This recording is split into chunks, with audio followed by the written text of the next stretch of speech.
Um, this is new for me. This. I was telling my team over there that I feel a little bit like a humanoid, which is what I guess we're talking about today. We're talking about robotics, we're talking about automation, we're talking about automation is beyond RPA. And it's an after lunch session. I think people are still coming in. And I would want to remind people to wear their headsets. Okay. All right, let's get going. I think before I start the day today, I'd be amiss if I didn't um, share a little bit. I know the team's done a good job of introducing me and what I do, but I also wanted to say that we are American Express. In the first row here, you see some orange t-shirts, and we provide the world's best customer experience every day. That's our mission, and that's why we're here. And automation is in everything that we do today, in all of our customer experiences, in all of our colleague experiences, in the way we do business is how we've embedded artificial intelligence and automation across all of our decisions at American Express. And what I do for a living, part of what I do for a living is also run the automation practice for the services group of the company. And that's the lens that I will bring today. But before that, I'm going to give you a little bit of a sense, and I wanted to get a sense from this group as to how familiar are you with automation. If you could give me a raise of hands, because there's no way for me to hear anything else at the moment, I guess, is how many of you are familiar with the term automation? Okay. How many of you are familiar with the term RPA? Okay. All right. And how many of you know what is beyond RPA? Okay. All right. I think my friend here from Allstate also did a good job of talking a little bit, giving you a little bit of a sneak peek into what is intelligent automation, and we're going to try and go there. But before then, I just wanted to take a moment and talk about what lies in the future, right? When we think about what lies in the future, sometimes it can be pretty overwhelming. You know, when you take your magic lens and you look across, you see computer vision, and you hear things about blockchain, and you hear things about AR, VR, right? And many such more terms that you hear around the industry constantly. And I'm going to, again, take a little bit of an audience poll on this next page. You see this word cloud with all these terms, and I can tell you that oftentimes when I'm talking to people across, even as I was interacting with a few people at the booth earlier today, when they're talking about automation, two different people talking about automation could be talking about something completely different, right? So how many of you understand the difference, let's say, between Google Cloud and Bluemix? Okay, one show of hands.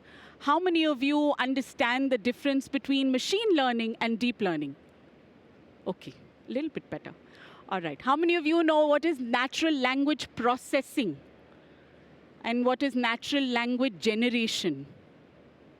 Okay, very good. But the point of this page for all of you is to know that there is a lot of jargon. There's a lot of taxonomy in the industry right now, and sometimes it can be extremely overwhelming to get a sense of what is this all about, and what is automation, what is cognitive computing, what is intelligent automation, and you know, the way I like to talk about it, I was just talking to a friend before this, is how many of you have a vacuum cleaner in your house? Okay, very good. And anybody has used a vacuum cleaner called iRobo? Okay. It's a robotic vacuum cleaner, right? Think about a robotic vacuum cleaner. Every woman's dream come true. Or man's dream come true. Let's not make this gender specific. I'm looking at my friend Vikram there. This is a cubic area. If I am iRobo, what am I going to do? I'm going to go clean, clean, clean, clean, clean, turn left, clean, clean, clean, clean, clean, turn left, clean, clean, clean, clean, clean, right? What if I have an obstruction here? I have an obstruction. And guess what? My dog actually made a little mess over there that is bigger than the mess in the middle of this room.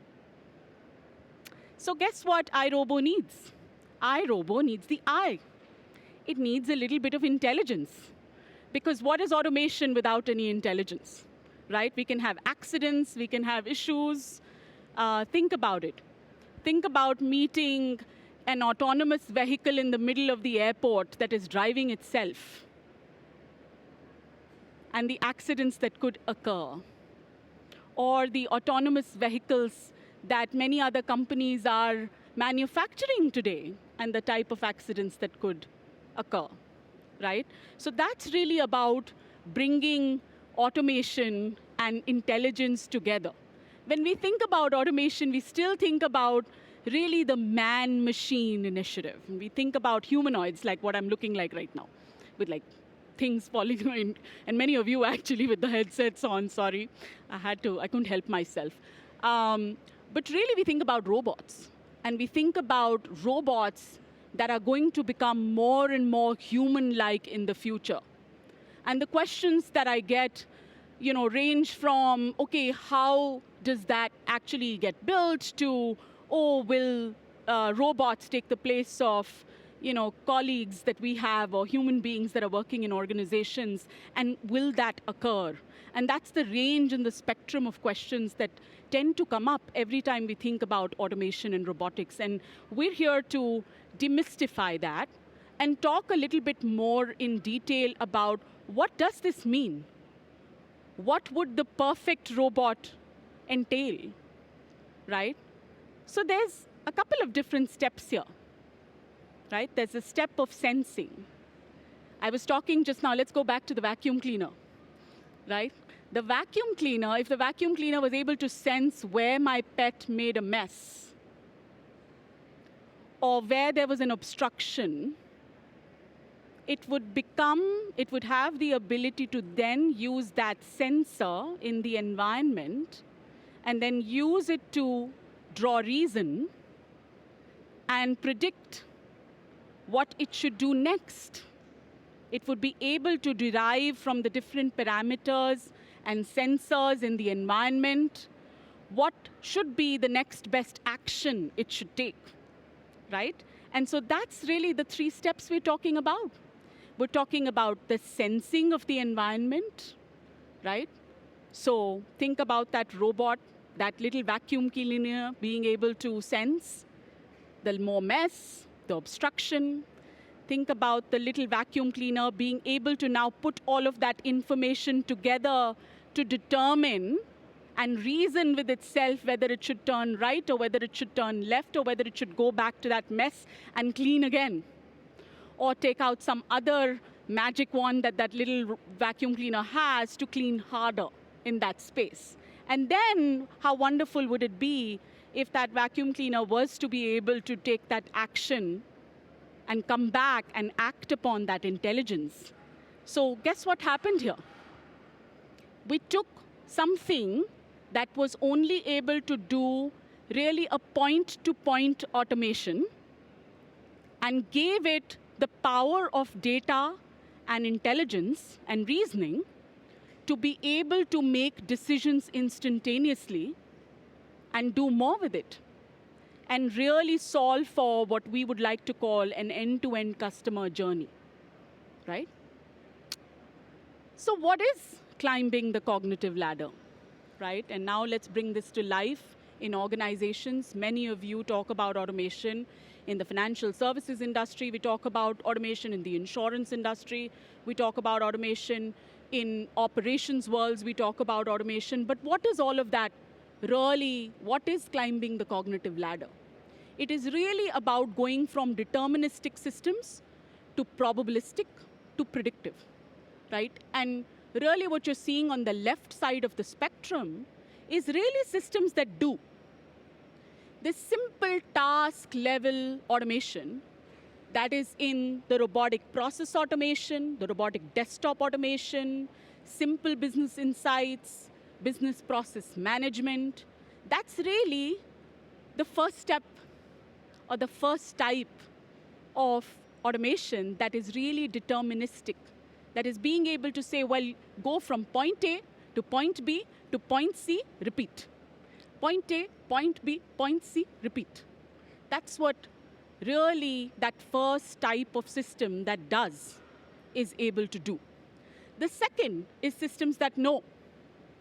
Systems that are able to read. Systems that are able to understand natural language and determine what the insight may be. Being able to read, let's say, the text in an email and infer what the intent is of that email. Or being able to listen to a phone call and figure out, listening to that phone call, why a customer may be calling us. Is all in that systems that know as to how do we start to now go from deterministic to really predictive. And the last one, which is systems that learn, what is it doing? It's really leveraging the systems that know, the power of machine learning, and in some cases, deep learning, in some cases, self-learning, right, models, then embed that in the end-to-end journey and be able to automate end-to-end, right? Let's talk about that in an example.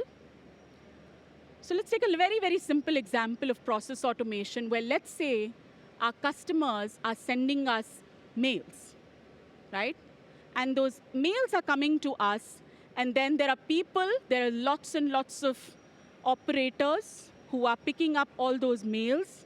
They are reading them manually. They are doing some data entry, and then building some cases for then somebody who's a specialist to pick up the phone and call the customer and or do something. So let's say if this is, I want to change my address. I moved houses, I want to call my bank, or I want to call my credit card company, and I want to change my address. And I send a mail. In the old days, or the old way of doing this, is that I send a mail. Or I pick up the phone and I call. Now, there's obviously different transitions that have happened over the years. But that's the old way.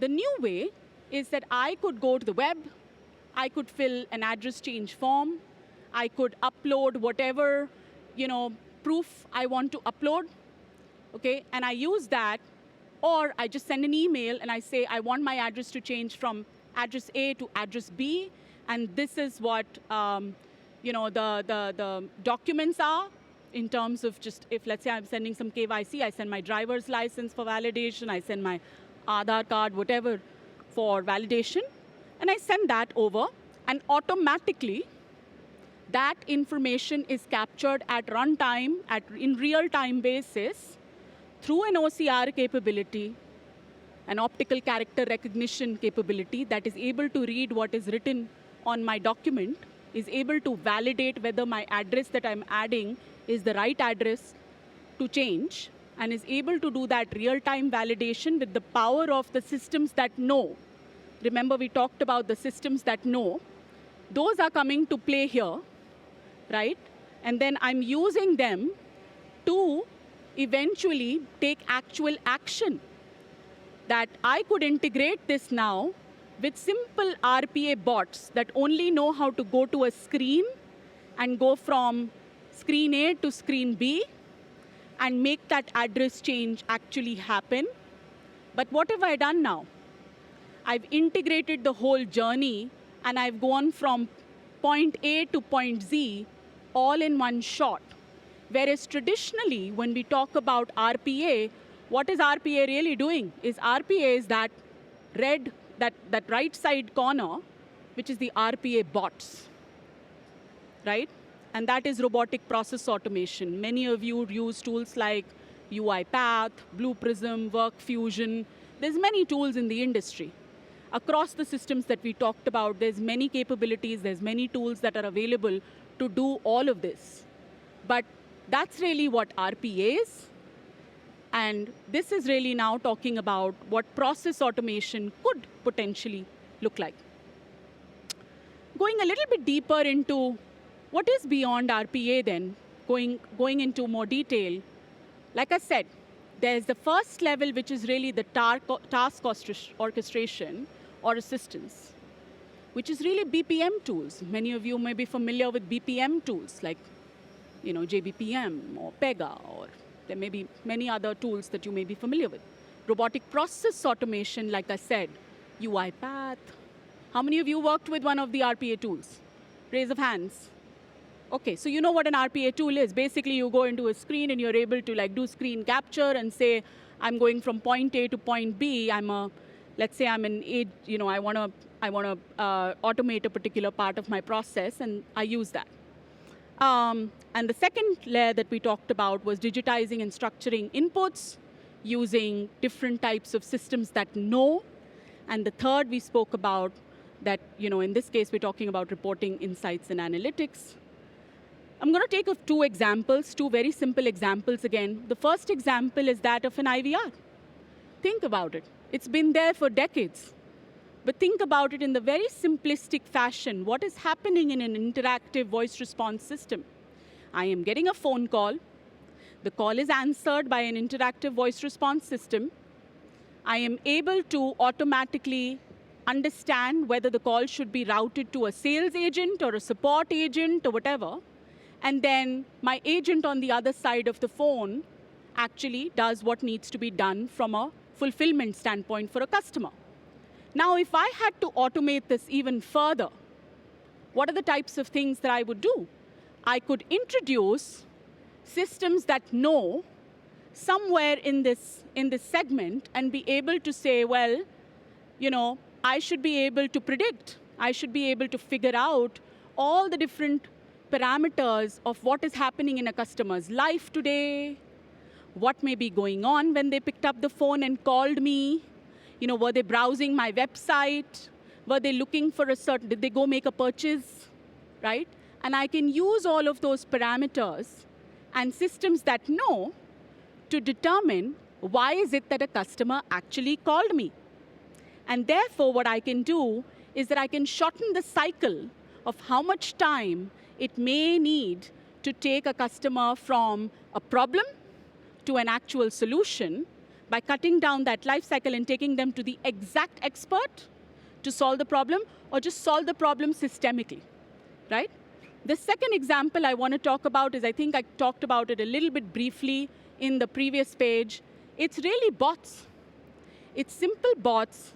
In this particular case, I'm taking the example of a bot that we built within the organization that actually does smart cognitive process automation, looks at a mailbox that we have, reads the emails that are coming into that mailbox, reads the text, uses NLP to figure out what is the intent for why the customer is writing us the email. And basically what we've been able to do is to end-to-end automate the process all the way from the customer writing us the email to the actual fulfillment of whatever it is that the customer wanted to do, right, with that email. The third example is an actual virtual assistant bot, right? What we've done within the organization is there's several examples of these bots that we've done. This one is really for payment digitization, where I can go in and ask about a payment that I have to make to a particular provider, and I can go and say, here's the invoice number. Can you tell me what's the status of it? Or I can go in and ask for what the travel and expense policy is, or any of that. And I can go and ask questions in my natural language. The bot will understand what is it that I wanted to ask, interpret based on the reasoning, based on systems that know, and then tell, on a basis of predicting what is it that I wanted to get, gives me the right answer, and in some cases even completes the action for me. So another example of this, we've actually built something for that, for room booking in the organization, where if I want to book a room, I'm just going to go and talk to the bot, and the bot may offer me a few choices, and when I pick my choice, the bot's just going to book the room for me, right? I'm being told that I'm going to run out of time very quickly. So I wanted to also take a moment about building an enterprise automation strategy and not just leave it at the different layers. I wanted to talk about this because each of you in your own organizations, I'm sure, are thinking and talking about the different types of automation, the different stages of automation, and what it takes. You know, really an enterprise automation strategy is the cornerstone of how you drive acceleration and adoption for automation at a company. And what do you need for that? You need a community like this, or the kind that you may have in your own organization. You need awareness, and you need sessions like this on a repeated basis that are maybe even deeper than what we are going in today, to talk about the different topics that we spoke about in detail, right? And teach the organization, build a level of awareness about this subject. The third is, how do I understand what is my global demand, or what are the different use cases for automation, and how do I start to prioritize those use cases? Because guess what? We could be spending a lot of time and money on use cases that don't matter, and we could actually be, funneling all of our effort in the area where it's going to have the most mileage, right? And that's what I would suggest. And the fourth is tools. We talked a little bit about the RPA side of the tools. We talked a little bit about NLP and libraries and different types of tool sets and capabilities that are available out there. There are some organizations that are leapfrogging, such as us, that is also putting together an enterprise automation platform that actually exposes all of these capabilities to consumers and engineers like you within the organization, so we can drive more acceleration and adoption of automation across the company, right? And that, I think, is a very, very important pillar for what any organization has to do. As you do so, you have to think about what are the value drivers. I think I spoke a little bit about the prioritization model. I think you have to look beyond cost saves. You have to look beyond cost saves. You have to look beyond efficiency. And you have to really think about the use cases in terms of what's the benefit to the end customer?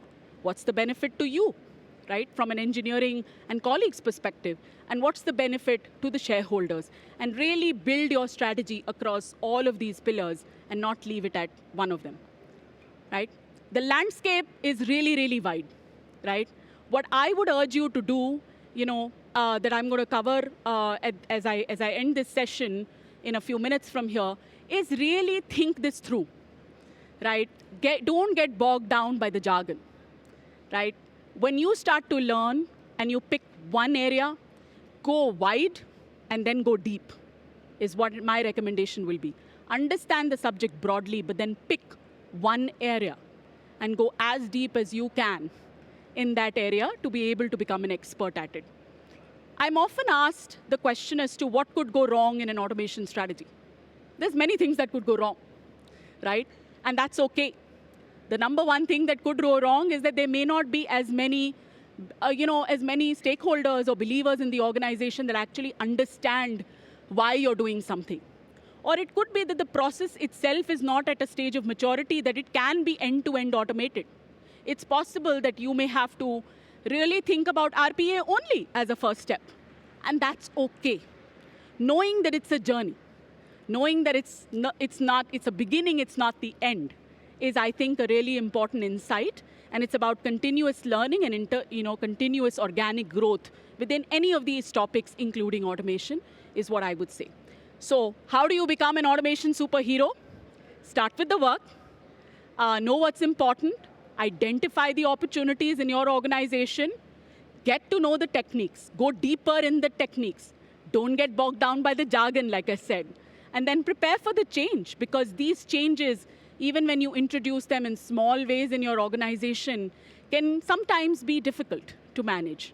So that's what I would say, and share ideas and knowledge with each other in a community like this one. And that's how you become an automation superhero. So plan, automate, accelerate. And I'm just going to open it up to see if there's any questions here. I'm also told that my time's, I think, up. Yeah, we can have a couple of questions. Okay. Sure.